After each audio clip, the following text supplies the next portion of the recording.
Breaking news చూస్తున్నారు. Journalist స్వేచ్ఛ ఆత్మహత్య కేసులో మరొక కీలక పరిణామం చోటు చేసుకుంది. అయితే ఇప్పటికే స్వేచ్ఛ తల్లిదండ్రులు పూర్ణచందరే తన కూతురు చనిపోవడానికి పూర్ణచందరే కారణం అంటూ కూడా ఆరోపించారు. ఈ నేపథ్యంలో పూర్ణచందర్ పైన పోలీసులు పలు సెక్షన్ల కింద కేసు కూడా ఫైల్ చేశారు. అయితే ప్రజెంట్ అయితే పోలీసుల ముందు పూర్ణచందర్ లొంగిపోయారు. అయితే రాత్రి 11 గంటలకు తన లాయర్ సమక్షంలో చిక్కడపల్లి పోలీస్ స్టేషన్లో పూర్ణచందర్ నాయక్ లొంగిపోవడం జరిగింది. అయితే స్వేచ్ఛ ఆత్మహత్యకి పూర్ణచందర్ కారణమంటూ స్వేచ్ఛ తల్లిదండ్రులు చిక్కడపల్లి పోలీసులకు కంప్లైంట్ ఇచ్చారు. సో దీంతో పూర్ణచందర్పై కొన్ని సెక్షన్ల కింద కేసు ఫైల్ చేశారు చిక్కడపల్లి పోలీసులు. అయితే పూర్ణచందర్ నిన్న రాత్రి 11 గంటలకు పోలీసుల ముందర లొంగిపోయారు. అయితే ఆయన లొంగిపోయే ముందు ఒక లెటర్ని కూడా రాశారు. బిటీవీ స్క్రీన్ పైన పూర్ణచందర్ చిక్కడపల్లి లోపలికి వెళ్తున్న దృశ్యాలను కూడా మనం చూస్తున్నాము. ఆయన తన లాయర్తో కలిసి చిక్కడపల్లి పోలీస్ స్టేషన్కి వెళ్ళి అక్కడ పోలీసుల ముందర లొంగిపోయారు. అదేవిధంగా తాను పోలీస్ స్టేషన్కి వెళ్లే ముందు ఒక చాలా పెద్ద లెటర్ని కూడా రాశారు. ఆ లెటర్ కూడా మనము బిటీవీ స్క్రీన్ పైన చూస్తున్నాము. ఎస్ అయినా మొన్న నైట్ స్వేచ్ఛ జర్నలిస్ట్ ఆవిడ తన ఇంట్లో ఆత్మహత్యకు పాల్పడింది. అయితే నిన్నటి నుంచి కూడా వాళ్ళ తల్లిదండ్రులు స్వేచ్ఛ పేరెంట్స్ కూడా పూర్ణచందరే స్వేచ్ఛ మరణానికి కారణమంటూ కూడా చిక్కడపల్లి పిఎస్లో కంప్లైంట్ ఇచ్చారు. అయితే దీంతో నిన్న రాత్రి 11 గంటలకు పూర్ణచందర్ చిక్కడపల్లి పోలీసుల ముందర కూడా లొంగిపోయారు. అయితే తన లాయర్ సమక్షంలో ఆయన చిక్కడపల్లి పోలీస్ స్టేషన్కి వెళ్ళారు. అయితే పోలీస్ స్టేషన్కు వెళ్లే ముందు కూడా ఒక లెటర్ని కూడా రిలీజ్ చేశారు. అయితే ఆ లెటర్లో ఆయన కొన్ని కీలకమైన అంశాలను కూడా యాడ్ చేశారు. స్వేచ్ఛ తల్లిదండ్రుల మాటలే తనను బాధించేవి, తన మరణానికి నేను కారణం కాదు, స్వేచ్ఛ వాళ్ళ పేరెంట్స్ చెప్పే మాటలు స్వేచ్ఛను ఎంతగానో బాధించాయి, దాని కారణంగానే తను అలా చేసుకుని ఉండొచ్చు అంటూ కూడా కొన్ని పాయింట్స్ కూడా ఆయన రాయడం జరిగింది. బిగ్ టీవీ స్క్రీన్ పైన ఆ లెటర్ మీరు చూస్తున్నారు. అయితే ఆ లెటర్ కూడా మీకోసం ఒకసారి నేను చదివి వినిపిస్తాను. కానీ నిన్న రాత్రి 11 గంటలకు చిక్కడపల్లి పోలీస్ స్టేషన్లో తన లాయర్ సమక్షంలో పూర్ణచందర్ నాయక్ ఆయన పోలీసుల ముందర లొంగిపోయారు. ప్రజెంట్ అయితే ఒకసారి ఆ లెటర్ కూడా మీకు చదివి వినిపిస్తాను. మీడియా మిత్రుల ద్వారా తెలంగాణ సమాజానికి పూర్ణచందర్ స్వయంగా చేస్తున్న విన్నపం. ప్రముఖ జర్నలిస్ట్ స్వేచ్ఛ బలవన్మరణానికి గురించి నేను ఖచ్చితంగా చెప్పుకోవాల్సిన కొన్ని నిజాలు నేను మీడియా ద్వారా ప్రజలకు చెప్పలేని స్థితిలో అబద్ధం తెలంగాణ మొత్తం చుట్టేస్తుందని భయం. స్వేచ్ఛ నాకు 2009 నుండి పరిచయం. మేమిద్దరము టీ న్యూస్లో పనిచేసేవాళ్ళము. టీ న్యూస్లో మేము స్నేహితులుగా ఎన్నో విషయాలు షేర్ చేసుకున్నాము. వాళ్ళ తల్లిదండ్రులు జనశక్తిలో పనిచేస్తూ 6 నెలల వయసున్న స్వేచ్ఛను వారి అన్నా వదినలకు వదిలేసి సంవత్సరానికి ఒకసారి చుట్టం చూపుగా వచ్చిపోయి స్వేచ్ఛను వదిలేసి తల్లిదండ్రుల గురించి ఎన్నోసార్లు చెప్పుకొని బాధపడ్డ సందర్భాలు నేను గుర్తు చేసుకుంటున్నాను. ఈ సందర్భంగా స్వేచ్ఛ తరువాత వివిధ ప్రముఖ ఛానల్లో జర్నలిస్ట్గా మంచి గుర్తింపు సంపాదించిన తర్వాత నేను ఎంతో సంతోషించిన సందర్భాలు ఉన్నాయి. అయితే దురదృష్టవశాత్తు 2008 నుండి 2009 మధ్యకాలంలో మొదటి వివాహంలో విడాకులు మరియు 2016 నుండి 2017 ప్రాంతంలో రెండో వివాహంలో విడాకులు తీసుకున్న స్వేచ్ఛ ఏ రోజు కూడా జీవితంలో సంతృప్తిగా ఉన్న సందర్భాలు లేవు. ఆమె సంతోషాన్ని ప్రజలకు అందించే వార్తల్లో వెతుక్కుంది. రెండవ వివాహం ద్వారా తనకు కలిగిన పాపలో వెతుక్కుంది. అయితే తన బాధను రాతల రూపంలో తెలియజేసిన సందర్భాలు ఎన్నో ఉన్నాయి. అయితే 2009 నుండి స్నేహితురాలిగా మాత్రమే పరిచయం ఉన్న స్వేచ్ఛ 2020 నుండి నాకు దగ్గరైన మాట వాస్తవమే. 2017 రెండవ వివాహం ద్వారా జరిగిన విడాకుల తర్వాత హైదరాబాద్ రాజ్నగర్లో వారి తల్లిదండ్రులతో ఉంటూ పూర్తిగా డిప్రెషన్లోకి వెళ్ళిపోయిన మాట కూడా వాస్తవమే. వారి తల్లిదండ్రులు ఇరువురు జనశక్తిలో గతంలో పనిచేస్తూ వారి నాన్న సానుభూతిపరుగా, అమ్మ మహిళా సంఘంలో పనిచేస్తూ ఏ రోజు స్వేచ్ఛకు వారు అమ్మా నాన్నలుగా ప్రేమను అందించలేదు. వారు ఇరువురు పెట్టుకునే గొడవలతో రామ్నగర్ ఇంట్లో ఉండలేకపోతున్నా అని నాతో చెప్పుకున్న సందర్భాలు నా కళ్ళ ముందే మెదులుతున్నాయి. చివరికి 2020 సంవత్సరంలో తల్లిదండ్రులతో ఉండలేక కవాడిగుండలో తాను సొంతంగా అద్దెకు ఇల్లు తీసుకొని 2022 ప్రాంతంలో తన పాపను కూడా వారి తల్లిదండ్రుల దగ్గర నుంచి తన వద్దకు తెచ్చుకుంది. ప్రతిసారి ఒక్కటే బాధ వ్యక్తం చేసేది, నా లాంటి జీవితం నా పాపకు రాకూడదు, నా పాపను తల్లిగా నేనే దగ్గరుండి చూసుకోవాలి అని చెప్పేది. 2022 నుంచి దాదాపు పాప బాధ్యతను పూర్తిగా నేనే తీసుకున్నాను. ఆమె చదువు, ఆమెకు కావాల్సిన అన్ని అవసరాలను దాదాపు ఒక తండ్రి స్థానంలో బాధ్యత తీసుకున్నాను. పోయిన సంవత్సరం ఆ పాప మెచ్యూర్ అయినప్పుడు స్వేచ్ఛ బాధపడకుండా, అరణ్య బాధపడకుండా నా సొంతంగా 5 లక్షల రూపాయలు ఖర్చు చేసి ఫంక్షన్ చేయడం జరిగింది. ఆమె గత 5 సంవత్సరాల నుండి డిప్రెషన్ నుండి బయటకు రావడానికి, యాంగ్జైటీ, ఎమోషనల్ టెండెన్సీస్ నుండి బయటకి రావడానికి ఎన్నోసార్లు హాస్పిటల్కి తీసుకెళ్లడం, స్కానింగ్, మెడికల్ రిపోర్ట్స్ అన్నీ కూడా కవాడిగూడ తన రూమ్లో ఉన్నాయి. అరణ్య పాప నన్ను పూరి అని ముద్దుగా పిలిచేది. స్వేచ్ఛ నా దృష్టిలో అన్నీ ఉన్న అనాథ. అమ్మా నాన్న 6 నెలల వయసులో వదిలేశారు. 2 పెళ్లిల ద్వారా తనకు మోసం జరిగింది. 2 పెళ్లిల విడాకుల తర్వాత తన పాపతో జీవితంలో పూర్తిగా డిప్రెషన్లోనే ఉంది. స్వేచ్ఛ అనాథగా బాధపడకూడదు. స్వేచ్ఛ మరియు అరణ్య సంతోషంగా ఉండాలనేదే నా ఉద్దేశం. నేను అదే కోరుకున్నా. తన పాప అరణ్య నా పాప అయిపోయింది. పూర్తి బాధ్యత తీసుకున్నా. ఉప్పల్లోని కేంద్రీయ విశ్వవిద్యాలయంలో పాపను జాయిన్ చేయించాను. ఫీజులు కడుతూ వస్తున్నా. అరణ్య పాప ఇప్పుడు 9వ తరగతి చదువుతుంది. నాకు స్వేచ్ఛకు అరణ్యకు ఎటువంటి విభేదాలు లేవు. మీడియా ద్వారా అరణ్య పాప మాటలు నన్ను బాధించాయి. ఈ నెలలో స్వేచ్ఛ ఆమె దేవుడిని పెద్దగా నమ్మకపోయినా ఒకసారి అరుణాచలం తీసుకువెళ్ళమని అడిగింది. అయితే సంతోషంగా అక్కడ తీసుకెళ్ళిన తర్వాత స్వేచ్ఛ అక్కడ సంతోషంగా గడిపింది.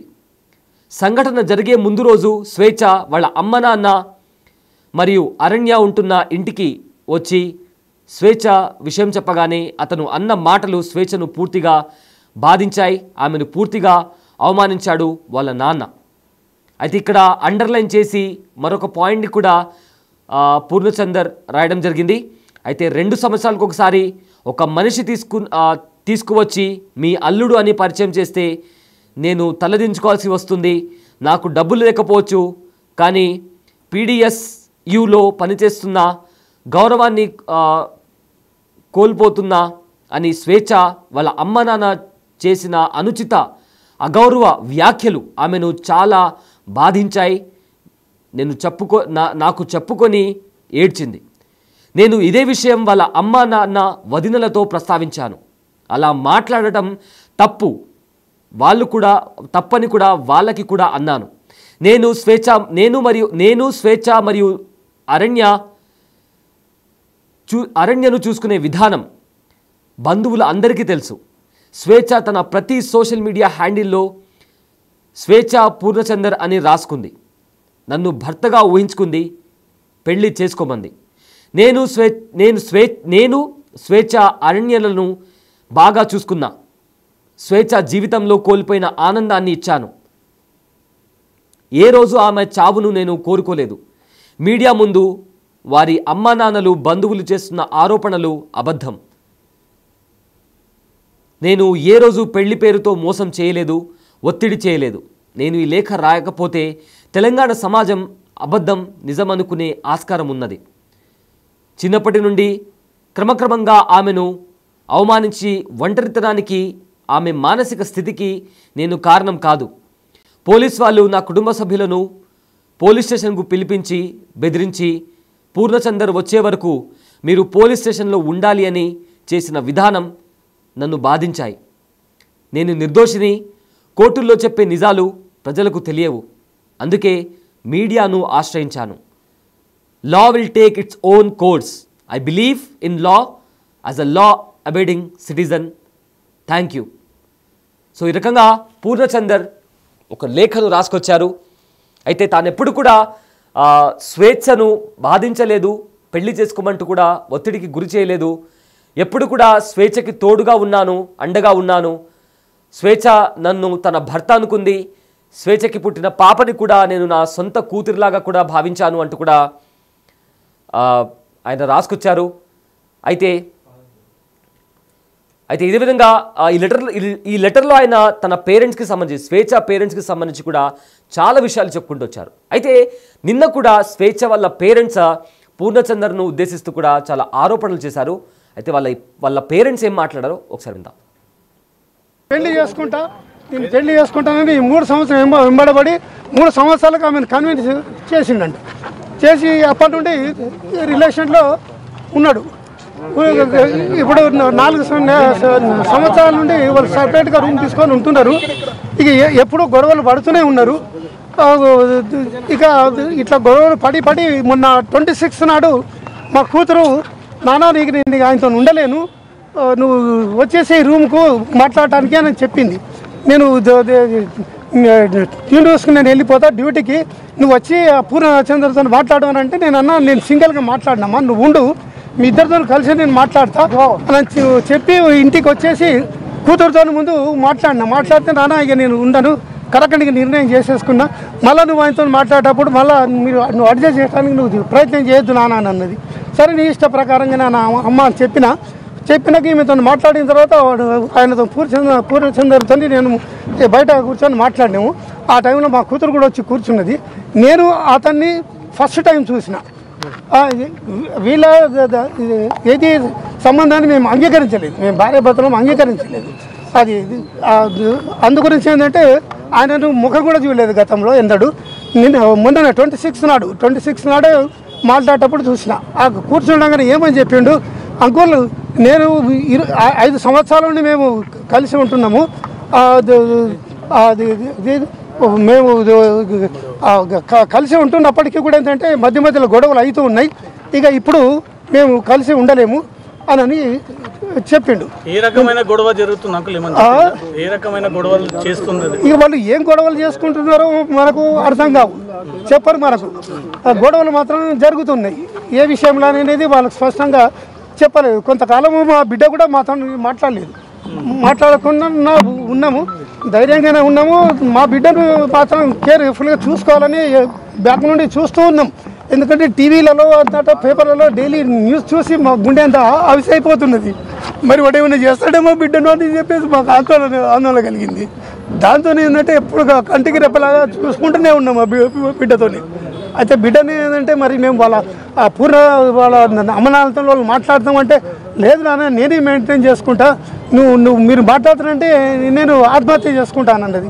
బిడ్డని ఆత్మహత్య చేసుకోవడం మాకు చూడలేము, నువ్వు ఎట్లనే ఉంటూ నువ్వు బతికుంటే చాలు, నేను వెనుకకెళ్ళి మేము చూసుకుంటుంటాం బిడ్డని. మేము వాళ్ళది ఎవరిని కూడా టచ్ చేయలేదు, వాళ్ళ జోలికి వెళ్ళలేదు. అదంతా ఇది 4 సంవత్సరాల నుండి సపరేట్ రూమ్ తీసుకొని ఉన్నారు. ఇక మొన్న 26 నాడు ఇట్లా మాట్లాడుకున్న తర్వాత ఇక నేను మాట్లాడేసేసి వెళ్ళిపోయిన తర్వాత మాతో మాట్లాడి ఆమె డ్యూటీకి వెళ్ళింది. డ్యూటీలో మేము న్యూస్ కూడా చూస్తున్నాము, ముఖం ఫేస్లో ఏమి విచారం ఉన్నట్టు కనవలేదు. మళ్ళీ నేను మా మనవరాలను కూడా అడిగిన, బిడ్డ ఎట్లా ఉన్నది అమ్మా నాన్నని అడిగితే అమ్మ హ్యాపీగానే ఉన్నది తాతయ్య, ఇక వాని పీడ విరుగుడు అయిపోయింది అనేది పాప కూడా అన్నది. ఇక మళ్ళీ నిన్న మార్నింగ్ పాపను స్కూల్కి పంపించేసింది. స్కూల్కి పంపించిన తర్వాత ఈమె డ్యూటీకి పోతున్నదని అనుకున్నాను. నేను ఇంట్లో ఉంటుందని నేను ఎక్స్పెక్ట్ చేయలేదు. డ్యూటీకి పోతుందని అనుకున్నాను. పాప అన్నది తాతయ్య నువ్వే వచ్చి తీసుకురా నన్ను స్కూల్కి వెళ్ళంటే నేనే పోయి 2:40కి నేనే స్కూల్కి వెళ్ళి పాపని ఇంటికి తీసుకొని వచ్చేసిన. ఇంటికి వచ్చే వరకు 4 అయింది.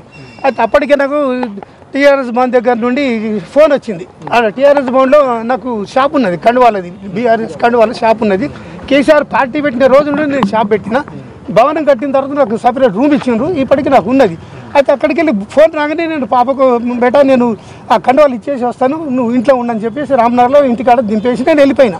వాళ్ళకి పోయి ఇచ్చేసి తిరిగి వచ్చే వరకు 6 అయింది. 6 కాగానే తాతయ్య నాకు స్టేషనరీ కావాలా, వాళ్ళ క్లాస్మేట్ది క్లోజ్ ఫ్రెండ్ది 29th నాడు బర్త్డే ఉన్నది, తాతయ్య నాకు బర్త్డే గిఫ్ట్లు కొనియాలంటే ఆమెను తీసుకొని తార్నాక అక్కడ పెద్ద బుక్ షాప్ ఉంటుంది తార్నాకలో బ్రిడ్జ్ దాటగానే అక్కడికి వెళ్ళి అవి కావాల్సిన మెటీరియల్ కొనిచ్చుకొని షాపు నుండి డైరెక్ట్గా ఇంటికి వచ్చేసినాం. ఇక అప్పటికే ఏంటంటే చాలా ఆలస్యమైంది. అమ్మ ఇంట్లోనే ఉన్నది తాతయ్య అని అంటే నేను గేట్ దగ్గర దింపేసి బెటా నేను మళ్ళీ కలుస్తా, మరి నాకు అర్జెంట్ పని ఉందని చెప్పేసి నేను వెళ్ళిన. కరెక్ట్గా నేను 8 o'clock దింపిన అక్కడ. నేను కొద్దిగా దూరం పోగానే ఒక 15 నిమిషాలకు పాప నాకు మళ్ళీ ఫోన్ చేసింది. ఫోన్ తాతయ్య అమ్మ డోర్ తీస్తలేదు అని చెప్పింది. చెప్పగానే ఏంటంటే నువ్వు వెనుకకు రా తాతయ్య అనగానే వెనుకకు వచ్చినా నేను వచ్చేవరకు 8:30 అయింది. అప్పటికే అంటే నేను వచ్చే వరకే కింద ఉండే వాచ్మెన్ వాళ్ళు పైకి వచ్చిండ్రు. పైకి వచ్చిన తర్వాత వాళ్ళు దొబ్బితే చేయలేదు. కాకుండా ఉంటే 2 యువకులు ఉంటే అట్లనే రెంట్కుండే వాళ్ళని పిలిస్తే వాళ్ళు వచ్చి డోర్ను బలంగా గుద్దితే లోపల బోల్టు ఇరిగిపోయి డోర్ తెరుచుకునేది. డోర్ తెరుచుకునే వాళ్ళు బయటకు వెళ్ళి అవి లోపల డోర్ పెట్టుకోలేదు. బయటకు వెళ్ళి చూడగానే శవం వేలాడుతున్నది అని వాళ్ళు భయానికి బయట ఉన్నారు. అప్పటికే నేను 8:30కి నేను కరెక్ట్గా వచ్చినా నేను పోగానే చూసే వరకు శవం వేలాడుతున్నది.